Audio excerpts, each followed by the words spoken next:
Hello, I'm Adam J. Morgan and welcome to Late Night Ghost Stories. Today I have a very special guest talking to John West. He's a film producer, actor, broadcaster and author of several books on history, crime and a subject we are all very fascinated by, ghosts and folklore. So John, thank you so much for coming on the show. Oh, my pleasure. I'm glad to be a part of it. I suppose I'll get straight in there and say, do you believe in ghosts? I do. There's more to it than people claim. I've had experiences myself. I lived in a haunted property in a place called Saxmundham in Suffolk, and when I moved in there, things got moved. There was knocks, and the duvet got pulled off my bed, and I glimpsed a figure out the corner of my eye. So I believe in them, and I've spoken to too many people that have seen things that they can't explain, including relatives that have died. People that have seen ghosts in a haunted property didn't know one another, and yet they've described exactly the same ghost, even though they had no connection. So there's something going on there, definitely. Yes, I am a believer. What exactly got you've mentioned obviously that you lived in a haunted property, but was it before that? What actually got you into the world of ghosts? Was it from childhood or was it later in life? It was as a child. It all started with me late mother. She fueled my interest. She had loads of paperback books on ghosts, including some by a chap called Elliot O'Donnell. He was an Anglo-Irish writer who wrote books on ghosts over a period, I think, about like 40, 50 years. And I used to look at the covers, and you had all these sort of ruined castles and wispy figures of haunted mansions and nuns, ghostly nuns drifting across a churchyard, and it hooked me. And I used to read them when she wasn't around, because you probably would have got annoyed and said, "Oh, you're going to give yourself nightmares," and occasionally I did. And my dad bought me the Osborne Book of the Unexplained as a child as well, with these fantastic illustrations of ghosts, and you had stuff on there about Black Shuck, the Phantom Hellhound. And he then got me some books by Peter Underwood, another great author who wrote books on haunted London. Oh, you name it, he did it. And I was just hooked from an early age. And the interest and love of ghost stories has never left me. Well, you mentioned sort of reading books as a child, and it reminds me of when I used to go to my local library, and there was a book in particular, and it had it was a legendary picture of the shrouded figure, which was a photograph, I believe, from 1963. And it was the Reverend who had taken a picture to show off how beautiful his altar looked. You obviously know the picture I'm referring to. I do. It was actually the Osborne Book of the Unexplained. It was in there, and it really scared me as a kid. There's a church in Yorkshire, I think it's Newbury, and there was no one in the church at the time.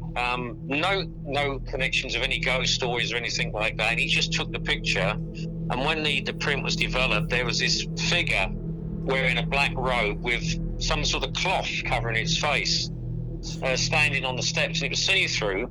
And he couldn't believe it, and he had it examined, and they said this hasn't been tampered with or anything like that. I mean, I've looked into it. There's no other ghost stories connected with that church. No one's ever seen this figure since. No one's ever taken any photographs of it. It was built, the church, to commemorate this lad. I think it was his mum raised the money to build it. He'd been kidnapped and murdered. I think it was in Greece, or somewhere around there anyway. But I mean, obviously, it couldn't have been him. My theory is that because it was wearing like a cloth over his face, what was it, a leper? And perhaps there was a building on the site of that church, or it just drifted in there because it was connected, it sort of was attracted to the fact it was a religious building. I don't know, but it was covering its face for some reason. I just think it was someone who had leprosy. And because they used to cover their faces, because obviously, with leprosy, what can happen to someone's body? That's my theory. I can't prove it, but it's interesting. There was no ghost stories connected with it, and obviously it was a relatively modern building as well. So you believe it's a genuine ghost photo? I do, because the print was examined. There was nothing wrong with it, and why would the vicar lie? I mean, all he would have done is sort of brought ridicule on himself. So I believe it is a genuine. I can't explain what it is, why it appeared or anything like that, and it was literally a one-off. I mean, Yeah, as I that's said, what I I've was going looked to into ask it. you, actually. Has anyone ever gone back to the same church and tried to recreate that picture and take picture and see if they've caught anything themselves? Again, they have, but they've never caught anything. I mean, I've spoken to people who've been in that area and visited the church, and they felt nothing, took photographs, praying that it's going to cut. Because obviously, with digital cameras now, you'll see it instantly. You don't have to go to to Boots to get it developed, as he probably did. And there's nothing, absolutely nothing. It was literally a one-off ghost appearance, shall we say. But the fact his face was covered, it's really spooky. I should point out, some people have claimed, it's a really tall figure, like 6-7 feet, because they measured it apparently against the back of the wall and stuff. But actually, if you look, the figure's standing on the steps, which would give it the appearance of a greater height, and as part of the robes are draped over the steps. So I don't think it's as tall as people claim, but it is a weird looking ghost, and quite frightening actually. It did scare me as a kid. Yeah, exactly. It stands, and I can still see it now, just talking about it. And I remember thinking, very phantom-like, and like almost like a skull that was melting, kind of dripping. Mm. Really, really odd. And I Yeah, remember, well, when you zoom in on it, if you examine it closely, it is like something covering the face with like eye holes. Although I have seen some prints of it which are perhaps not as high resolution, and it knows it does come across as like a skull.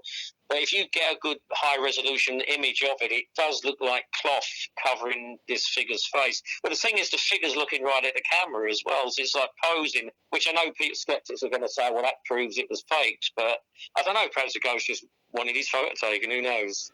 I mean, talking about that, what do you believe? And I'm not expecting you to have all the answers, but what do you believe a ghost is? What are we really seeing? Is it a manifestation of someone in the afterlife? Is it a replay? The stone tape theory. What's your thoughts on that? I think there's various explanations. I wouldn't like to say, right, all ghosts are souls of the dead. I believe some are souls of the dead that haven't been able to move on, or they've come back for some reason, or they're frightened to move on. I believe others are literally recordings. You mentioned the stone tape theory. I mean, there was a famous case in the Treasurer's house in York where a chap saw Roman soldiers. I believe that was a recording. For some reason, their emotions are imprinted into the fabric of a building, or perhaps even the soil, and they're replayed back like a Blu-ray player, whether the person tunes into it or it's the right atmosphere. I believe some are fake. Some people make things up. I mean, near where I live, there was a church called Westleton, we're still there, and it's supposedly haunted by the devil. And it turns out it's just made up by smugglers. They wanted to keep people away from the church at night because the vicar was letting them store contraband in the crypt. Others literally could be time slips where they're not ghosts. It's their time has briefly interacted with ours. And perhaps to them, we're the ghosts. So there's different explanations, definitely. But even with the stone tape theory, there's other theories. I think it was Lethbridge who did a book, I think it was Ghost and Ghouls, and he felt that the recordings were linked to water, that it was a magnetic field connected with water, and that would record it, or you'd get that feeling and the sort of emotions, and then perhaps see an image because of that. So I think there's different explanations, but some are definitely faked. I mean, and also you might see something and assume it's a ghost. I'll give you a classic example. I was driving my car down a country lane late one night, and I saw in the headlights what looked like a figure standing at the side of the road, and it looked like sort of luminous. And if I panicked and turned the car around and gone the other way, that would have been that there was a ghostly figure seen down there, and it becomes part of the local folklore. But I was brave and carried on, and it was just like a large bin bag had been caught in a tree, and it caught the headlights. But from a certain angle in the distance, it looked like this black figure, almost like a monk. So you can sometimes see things and they're not what you think they are, but there's definitely different explanations to ghosts, in my opinion. Yeah, I totally agree with you as well on that one. Some places we've gone to investigate, there's so much history to it. People are saying all these kind of things happen. It's the most haunted place you'll ever go to, and nothing happens. And then we've gone to other places, and you can't find anything on the research, and you're thinking, oh, this is going to be a really flat night. We're not going to get anything, and it's actually been really active. So you can never tell. I mean, what would you class as the most haunted place you've ever been to yourself? I would say the Tower of London, Oh because wow, what an there's so. amazing. I mean, I've never done an investigation there. I've never got permission, but I've been there a few times. I first went as a kid, so I was fascinated by the history anyway. You know, these executions, and they've got one of the blocks there, the axes and things, but it's literally full of ghosts. I mean, you've had sightings of Anne Boleyn. Guy Fawkes was tortured there. His ghost has been heard. I don't know why they assume it's him crying out, because loads of people were tortured there. But there was a famous case of in the Victorian period, there was a light seen in the church of St. Peter, and the chap got a ladder to look inside, and he saw a possession of Tudor people, and he recognised the woman at the front as Anne Boleyn from portraits. In the 70s, some soldiers heard shrieks at night and screams coming from Tower Green. They searched everywhere, couldn't find anyone. There's a fear it was a Countess of Salisbury who fell foul of Henry VIII, and she refused to meekly submit her head to the axe, and was chased around the block by the executioner. And a chap saw a ghostly bear, and I know people say a bear in the Tower of London, but it was a zoo at one point. It was like a royal zoo. He lunged at it, and his bayonet went through the thing, and he fainted. Walter Raleigh is supposed to haunt the battlements. Obviously, you've got the princes in the tower, they're supposed to haunt it. The most famous one was, I think it was 1817, the old Jewel House, which is still there. You can go in there. I mean, I've experienced nothing in there, but the keeper of the jewels at that time actually witnessed probably one of the weirdest ghosts in the history of the paranormal. It was like a giant glass cylinder filled with this sort of milky liquid constantly swirling around, and it went behind the people they were having their dinner at the time. It went around the back of the table, and his wife cried out. It seized her, and he picked up this stool or chair, threw it at this thing, and it vanished. I mean, someone said to me, well, do you think that could be a time-travelling probe from the future? Because it does seem a bit weird, but who knows? But again, that was just a one-off. But it's so weird, he wouldn't have made that up, and other people saw it. But what was it? Like a glass cylinder filled with, like, milky liquid? Weird. But, yeah, so I would say the Tower of London is probably the most haunted location or place. But I'd say probably the most haunted city. London would disagree. It'd probably be York, because you've got so many ghost stories there, haunted churches. You've got the Roman soldiers in the Treasurer's house, the Minster's haunted, York Castle Museum's haunted, the Railway Museum has got ghosts. I mean, if you're going to see a ghost, you'll probably see it in York. I mean, I must admit, I've never seen a ghost in York, but there you go, I've been unlucky, obviously. Wow. And you've written several books as well, haven't you, that have come out quite recently, really? Was it 2019 was your first one? Yes, that was Britain's Haunted Heritage, and that came about because I write for Psychic News magazine. I do ghost stories from it, normally every month. I've been writing for about 10 years now, believe it or not. And I decided to, basically do a book on ghosts. So I put together some of my favourite ghost stories. The Tower of London's in there. I wrote about the Hexham heads, those Celtic heads that were found in Northumberland and connected with ghostly werewolves and things like that. The Treasurer's house is in there, the Grey Man of Ben Mahui, that figure that's been seen on that Scottish Mountain. I wrote about William Corder, the Red Barn murder in his skull. And I just basically picked out the ones that had fascinated me most as a child, and I thought I'd do my own version of the stories, and get it out there. And it was well received. Obviously, we went into lockdown, which probably didn't help some promotion and that. But yeah, I was quite chuffed when I first got a copy of it, through the post. And Uri Geller did the forward.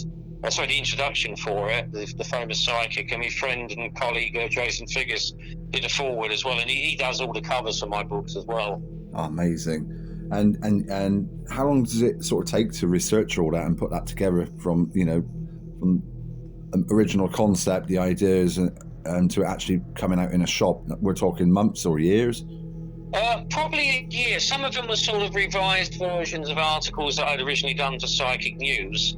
But from beginning to end, sort of revising it, adding information, picking out pictures, getting Jason to do the cover and things like that, getting Uri to do the intro. Yeah, I would say probably about a year from beginning to end. Do you want to do a bit of shameless plug, and then can you give me the title so the listeners can you buy them on Amazon and places like that? Oh yeah, well they're all available on Amazon, also from the publisher JMD Media. The first one's Britain's Haunted Heritage. and that was published in 2019. The second one is Britain's Ghostly Heritage. That was published in 2022. And Stuart Evans, the Jack the Ripper expert, who's also very interested in ghosts, did the intro for that, and Jason did the forward again. And the last one came out Halloween of last year, and that's called Britain's Haunted Land. And Jason did the intro for that. Oh, fantastic. And he did a wonderful cover. Actually, the last one's my favourite cover of all the ones he's designed. It's like the Green Man. Yeah. So yeah, you can get them from Amazon, JMD Media, and Waterstone stock them. If you live in London, you can go into Foyles.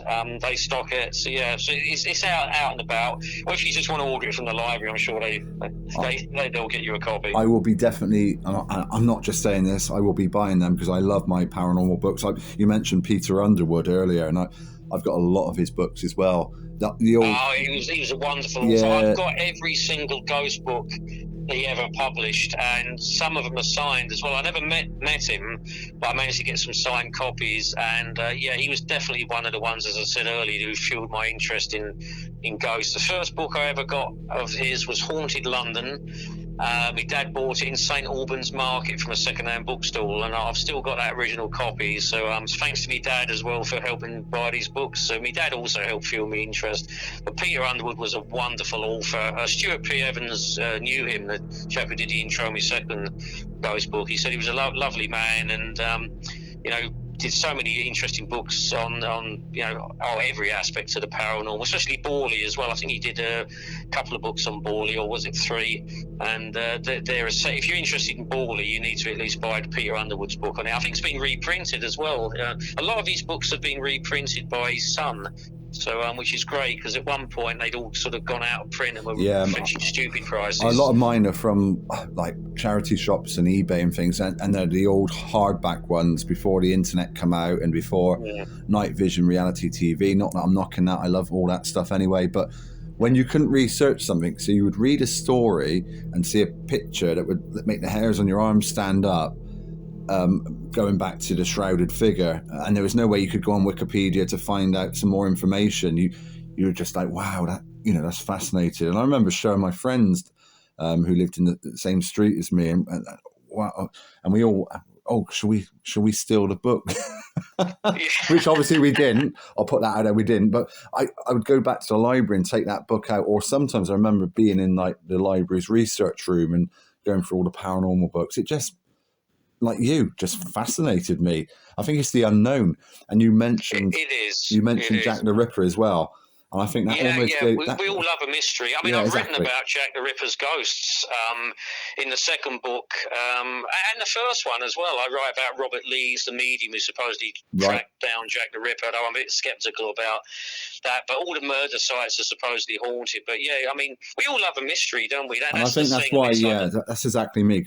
I remember about 25 years ago, I was in a shop in Weston-super-Mare, and there was a book, and it jumped out the shelf at me, called The Diary of Jack the Ripper.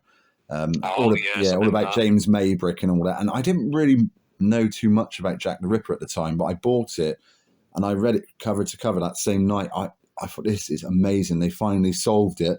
But then I realised a book came out like a couple of years after that, where the guy, I can't remember his name now, he claimed he had made it up, and then he would change his story to the press and say, oh no, he didn't, it was his wife that scripted the diary. And they had experts looking at the ink and the age of the paper, and they said, well, it's not actually a diary, it's like I think it was like a photo album that he had cut. He had cut the pages out. But even to this day, I still think, well, why would you go to that trouble? Would you have, so I'm still, I don't know what your thoughts are on the diary, but I'm still sort of, I can't make up my mind. It's one or the other. It's either faked for attention or whatever reason, or it is genuine. Well, when it first came out, I was quite taken with it, and I thought, perhaps this is the mystery solved. I don't think that now. I know people have said it's a modern forgery. Other people have claimed it's a forgery from the 20s. Which would be very interesting if it was, because there's information in there that wouldn't have been known in the 20s. And there's these different camps that, it's modern ink. No, it isn't. I mean, I don't have a problem with the fact that it was in an old photo album, because, he might have used the photo album, cut out the pages with pictures of, his wife and that, because he hated her. Flory. Yeah. I wouldn't like to say. I don't think Maybrick was Jack the Ripper. I did think that. I mean, I'll actually give you a bit of an exclusive now. I'm working on a documentary about Jack the Ripper with Jason Figgis and Mike Hawley, and I've written actually episode 1. We've got to edit it down because it's probably going to be a 90-minute film. But there's a chap called Francis Tumblety. Yeah. Very strong suspect. In fact, Stuart Evans found a letter that had been written by a little child who was connected with the Ripper case. And he said that he was a very strong suspect. And Tumblety had actually been arrested on suspicion of being Jack the Ripper. Now, he jumped bail, went back to America, and Scotland Yard actually sent someone over to basically track him down, to sort of shadow him. Now, you're going to say, well, why wasn't he brought back to the UK? Why was he extradited? There wasn't enough evidence to basically charge him. But, there's strong evidence linking him to other murders. I can't say too much, but shall we say that in America, well, I can say a little bit because the book's come out now, and it's, the third one that Mike Hawley's done on it. Let's just say that everywhere Tumblety seemed to go, there was murders of women. Yeah. Now, it was total coincidence, he was very unlucky, or there was more to it. Now, he hated women with a passion, hated prostitutes, had a collection of women's wombs, and used to carry around surgical knives.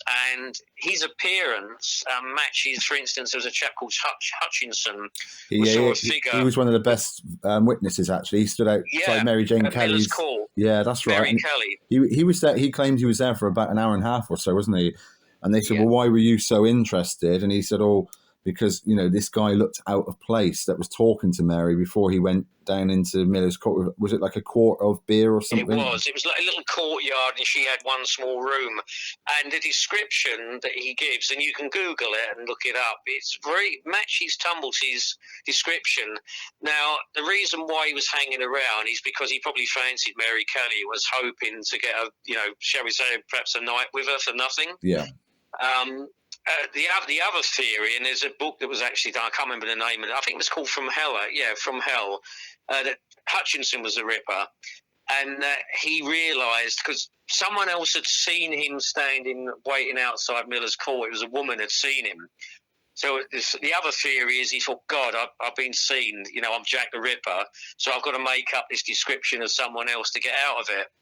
I know, again, people say, well, it's very detailed, this description is at night, and but again, he could have had a photographic memory, perhaps he exaggerated stuff.